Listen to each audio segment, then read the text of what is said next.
Mito o verdad. Si nadie en mi familia ha tenido cáncer, no tengo riesgo de padecerlo. La respuesta es que es mito, exacto.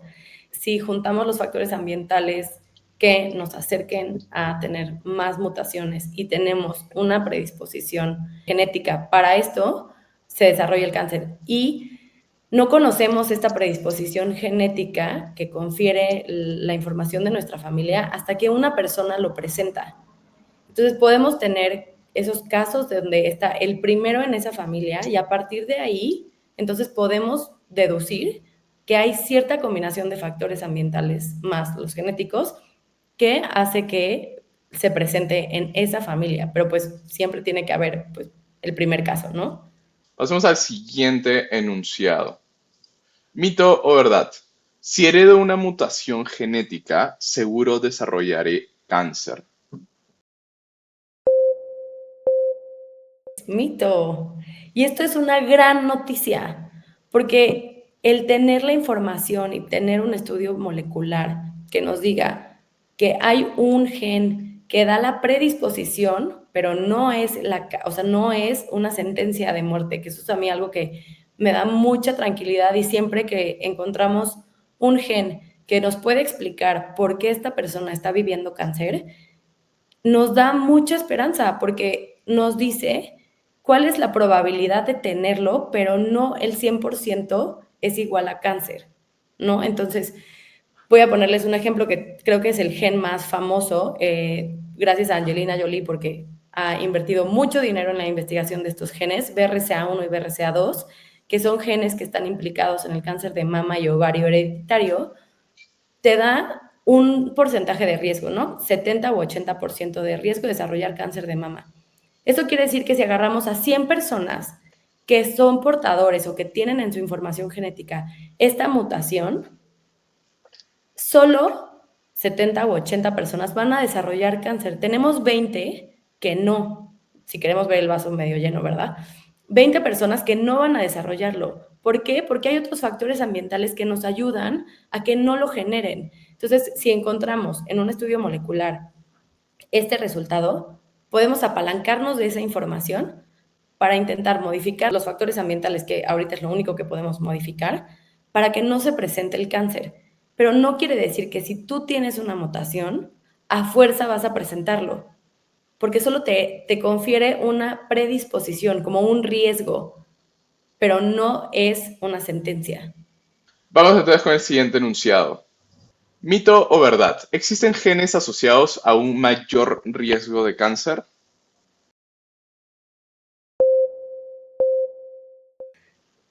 Ejemplos como BRCA, está ahí 1, 2, TP53 y APC son como muy famosos. No necesariamente los tienen que conocer, pero pues BRCA yo creo que sí lo habían escuchado. Pero así como están estos cuatro, más o menos hay alrededor de 250, 300 y entonces habría que estudiar cuál es y dependiendo de cuál es como que el paciente que ya está viviendo el cáncer, nos ayuda a escoger cuáles serían los genes probables. Afortunadamente la tecnología ahorita nos permite estudiar muchos genes al mismo tiempo. Entonces ya no tenemos que ir uno por uno como se hacía antes y en un mismo estudio con una muestra de sangre o de saliva se puede analizar. Entonces esto le da mucha utilidad a lo que venimos platicando, ¿no? Poderle poner como un diagnóstico mucho más fino al tipo de cáncer que se tenga para ver qué podemos adicional hacer. Ujú. Súper. Doctora, ¿todas las personas que vayan a su consulta van a ser necesario que vayan a un estudio genético? En la consulta, lo que hacemos es determinar en quiénes es crucial que se haga en el estudio molecular, en quienes sí va a ser una diferencia en el tratamiento, en las decisiones, en el riesgo de la familia. Como que el árbol nos ayuda mucho a ver si existe como esta información que nos brinca estas banderitas que les digo, para decir, vale la pena invertirle en el estudio para obtener más información. Hay otras personas que tal vez no nos brinca tanto, que son, por ejemplo, no sé, estoy hablando de un cáncer de pulmón que en general no están relacionados con que sean hereditarios, en una persona como muy mayor, más de 80 años, que fumó toda su vida, y es como que nos hace sentido y es como lógico esperar una patología así. Yo diría como, pues no vale la pena tal vez estudiarlo. Preferiría que abocaran ese presupuesto o esos recursos en otras cosas, rehabilitación, etcétera. Ahora, ¿en dónde se pueden hacer los estudios? Hay varios laboratorios ya especializados de genética, pero si llegan y dicen, me quiero hacer un estudio molecular, les van a preguntar como, ¿cuál? ¿Quién te mandó? Porque hay una gran variedad de estudios. Entonces, por Claro. eso vale la pena ir a la consulta de genética y se escoge el tipo de estudio molecular de acuerdo a el paciente y al contexto que estamos evaluando.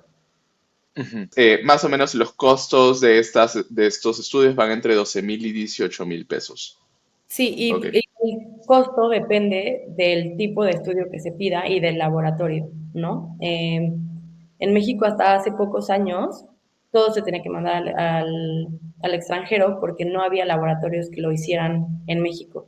Y ahora que claro. ya tenemos la tecnología en el país, les voy a ser súper honesta, el importar los reactivos y todo el como mantenimiento que necesitan estas máquinas es muy costoso. Entonces, depende de todo esto el costo final del estudio.